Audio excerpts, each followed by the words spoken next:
جی ناظرین، بریک کے بعد آپ کو پروگرام میں خوش آمدید کہتے ہیں۔ معزز پینلسٹ حضرات ہمارے ساتھ موجود ہیں اور جنرل امجد شعیب صاحب نے بھی ہمیں ابھی جوائن کیا ہے اور انہی سے گفتگو کا سلسلہ آگے بڑھاتے ہیں۔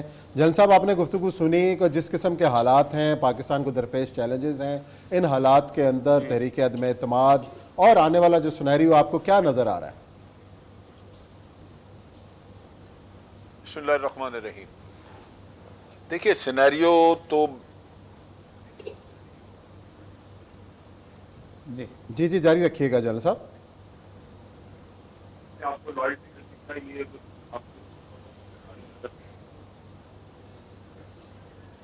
آواز بند ہو گئی ہے۔ ٹھیک ہے، ہاں جی جنرل صاحب کی آواز میں کوئی ایشو ہے اور ہم نعیم خالد لودھی صاحب کی طرف چلتے ہیں اور انہی سے نعیم خالد صاحب ایک سوال یہاں بھی چھوڑے چلے جاتا ہوں کہ اگر عمران خان یہاں جیت جاتا ہے تو قانون کے مطابق 6 مہینے کے لیے اس کے خلاف عدم اعتماد نہیں ہو سکتا، اور وہ 6 مہینے میں اگر 99% بھی لوگ اس کے خلاف ہو جائیں اس کو نہیں ہٹا سکتے۔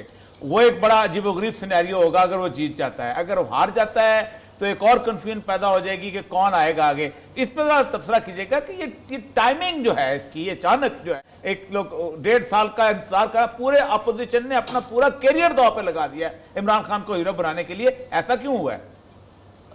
دیکھیں، پہلی بات تو یہ ہے کہ اتنا کچھ اس میں پردوں میں چھپا ہوا ہے میرے اپنے اندازے میں کہ یہ جب آشکار ہوگا تو شاید بہت سارے لوگوں کے لیے یہ حیرت کا وجہ بنے، کیونکہ عین ممکن ہے کہ یہ موو عمران خان صاحب کی اپنی ہو۔ میں مثال دے رہا ہوں، مجھے معلومات نہیں ہے کہ جیسے آپ کہہ رہے ہیں کہ وہ پھر بہت توانا اور بہت سٹرونگ ہو جائیں گے اور اگلا ٹائم بڑے آرام سے گزار پائیں گے، تو وہ گو کا عالم بالکل ختم ہو جائے گا۔ تو ایک تو یہ بات ہو سکتی ہے، کیونکہ ایک چیز جو سمجھ میں نہیں آتی اور جس پر آپ اگر کوئی اس میں مشورہ دینا چاہے تو بتائے کہ جب بقول اپوزیشن کے حکومت کی کارکردگی بہت بری ہے اور اس میں اچھائی کا کوئی امکان نہیں ہے، تو جیسے آپ نے کہا کہ پھر تو لاجک یہ کہتی ہے کہ انتظار کیا جائے اور مزید ان کی جو پاپولیرٹی ہے وہ نیچے ہو تاکہ یہ مکمل طور پہ اگلا انتخابات جیت سکیں۔ تو یہ جو جلدی ہے، یہ جلدی کس بات کی ہے؟ اس پر آپ لوگ جو انٹرنیشنل سینیریو کی بات کر رہے تھے شاید وہ، لیکن اس سلسلے میں ایک بات کہنا چاہوں گا کہ جب کہ اگر ہماری انٹیلیجنس ایجنسیز، جن کو ہم کہتے ہیں کہ دنیا کی ٹاپ کی ایجنسیز میں شامل ہے، اور میں سمجھتا ہوں کہ ایسا ہی ہے اور اس کے ثبوت موجود ہیں کہ جن سازشوں کو ہم نے ناکام کیا، اس میں زیادہ ڈیٹیل میں نہیں جانا چاہتا، تو جب آپ یہ کہہ رہے ہیں سب لوگ کہ یہ ایک بیرونی سازش بھی ہے، میں سمجھتا ہوں کہ یہ صرف اندرونی اور بیرونی سازش کا ملحوبہ ہے، یہ صرف بیرونی سازش نہیں ہے، لیکن اگر بیرونی سازش کا اس میں عنصر ہے جو کہ اس لیے مانا جاتا ہے کہ سب لوگ جیسے بتا رہے ہیں کہ رجیم چینج کرتا ہے امریکہ اور سب کچھ، تو یہ جو ہماری انٹیلیجنس ایجنسیز ہیں یہ کیا کر رہی ہیں؟ ان کے ذمہ ہے یہ بات کہ وہ اپنے آپ کو بچائیں اس قسم کی سازش سے، وہ لوگوں کو سامنے لے کر آئیں جو اس سازش کا حصہ بن رہے ہیں۔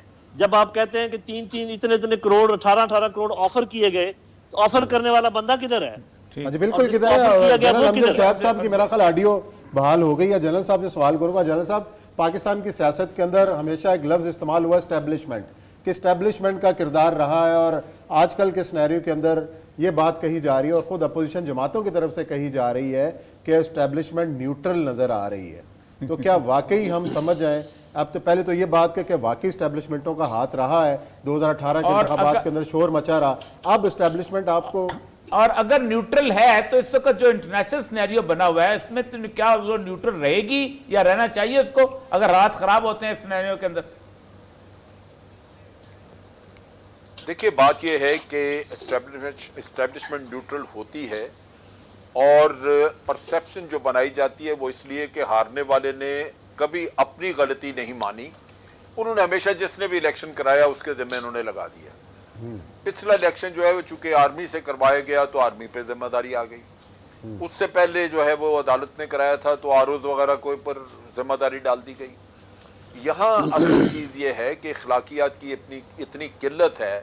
میں نے ایک دفعہ جے یو آئی کے لوگوں سے سوال کیا، میں نے کہا مولانا اتنا رد ہو رہے ہیں کہ جناب میں الیکشن مجھے ہروایا گیا، مجھے ایک کام بتا دیں کہ مولانا نے اپنی پوری زندگی میں پاکستان کی بہتری کے لیے کیا۔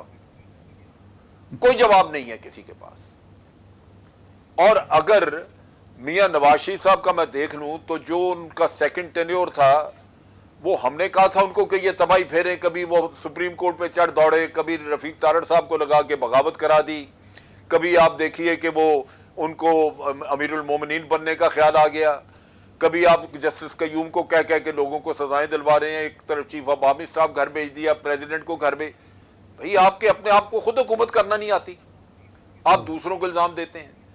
تو یہاں مسئلہ یہ ہے کہ اخلاقیات کی اتنی قلت ہے کہ کوئی بھی شخص اپنی غلطی تسلیم کرنے نہیں چاہتا، اور اپنی غلطی تسلیم نہ کرنے کی وجہ سے اس نے کسی نہ کسی کے کندھے پہ ڈالنا ہے۔ اچھا، عمران خان کی ناکامیوں کا بوجھ کس کے کندھوں پر ہے؟ وہ عمران خان کی ناکامی آپ وہ کس کے کندھے پہ ڈالیں گے؟ جنرل غلام مصطفیٰ دیکھیں میں ایک چیز آپ بتاؤں، عمران خان کے لیے مسئلہ اس کے اپنے وعدے جو انہوں نے کیے، انہوں نے چیلنج اپنے لیے خود پیدا کیا، اور وہی چیلنج ان کے لیے سب سے بڑا مسئلہ بنا رہا۔ آج آپ دیکھیے کہ میلسی میں جا کے انہوں نے جلسہ کیا، یا اس سے پہلے جو جلسہ منڈی بہاؤدین میں کیا، اس میں پھر کہا کہ میں چھوڑوں گا نہیں، میں ان کو اندر بند کروں گا، جبکہ پتہ ہے کہ 4 سال گزرنے پہ ہیں اور میگا کرپشن کیس ایک بھی آپ فائنل نہیں کرا سکے، ایک میں بھی سزا نہیں کرا سکے، وہ چھوٹتے جا رہے ہیں لوگ۔ صاف پانی والا کیس چھوٹ گیا، خورشید شاہ باہر آ گیا، کوئی ایسا کیس نہیں جس میں، کیوں کہ یہ سارا سیٹ اپ ہے، اس میں نیب میں لوگ بیٹھے ہیں، ایف آئی اے میں جہاں جہاں ہیں، وہ میرٹ پہ نہیں گئے تھے، ان کو یا پیپلز پارٹی بٹھا گئی تھی یا کیا نون لیگ کہیں بٹھا گے گئی۔ کہ عمران خان صاحب کی ناکامی کس کے کل ذمہ آئے گی؟ کیا وہ پلی لیں گے اگر ناکام ہو جاتے ہیں؟ دیکھیں جی بہت امپورٹنٹ، جی اسٹیبلش پہلے یہ تو اسٹیبلش کر لیں ناکامی ہے کیا، ہاں یہ بھی صحیح ہے، یہ بھی بتائیں نا کہ کیا نہیں، یہ جو ابھی جنرل امجد شعیب صاحب نے سوالات اٹھائے، جو ابھی جنرل صاحب نے جو سوالات اٹھائے ہیں کہ کرپشن کے خلاف انہوں نے میں چھوڑوں گا نہیں، لیکن کسی کو سزا نہیں ملی۔ پرائم منسٹر تو نہ چھوڑنے کا ایک ہی کر سکتا ہے نا کہ این آر او نہیں کرے گا، انڈرسٹینڈنگ نہیں کرے گا، وہ چارٹر آف ڈیموکریسی سائن نہیں کرے گا ایک دوسرے کے ساتھ مل کے، اور پھر کرپٹ لوگوں کو جن کے پیٹ پھاڑنے تھے ان کو گلے نہیں لگائے گا نا، وہ تو یہی کر سکتا ہے۔ کیا وہ عدالتوں میں چیف جسٹس ہے وہ خود پرائم منسٹر؟ کیا وہ مجسٹریٹ ہے؟ کیا وہ تھانے دار ہے؟ کیا وہ انٹروگیٹر ہے؟ کیا وہ نیب کا چیئرمین ہے؟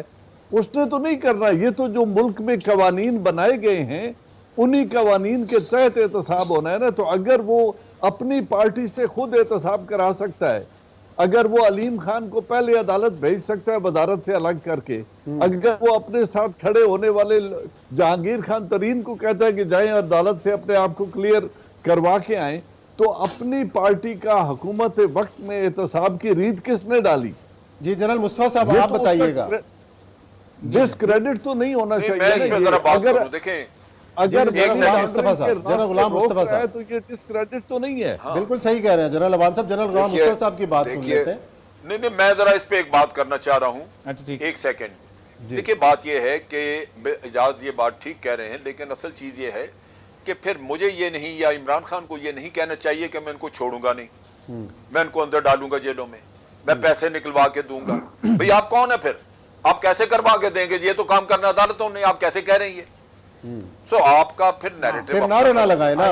دوسری بات یہ ہے، دوسری بات یہ ہے کہ یہ جب ان کو اندازہ ہو گیا تھا، دیکھیں بات یہ ہے کہ یہ سسٹم سارا جو بھی چل رہا ہے بنایا ہوا ہے یہ نواز شریف صاحب کا یا پیپلز پارٹی کا، اس کو درست کرنے کی ضرورت تھی قبل اس کے کہ آپ اس مہم پہ چڑھتے، آپ یہ ایکسرسائز شروع کرتے، آپ دیکھ لیتے کہ یہ بیل منڈے چڑھ سکتی ہے یہاں یا نہیں، کیونکہ لوگ تو وہی بیٹھے ہیں جنہوں نے ان کو جنرل امجد شعیب یہاں بریک کا وقت ہے، بریک کے بعد آؤں گا تو جنرل غلام مصطفیٰ صاحب سے گفتگو کا سلسلہ جاری رکھیں گے۔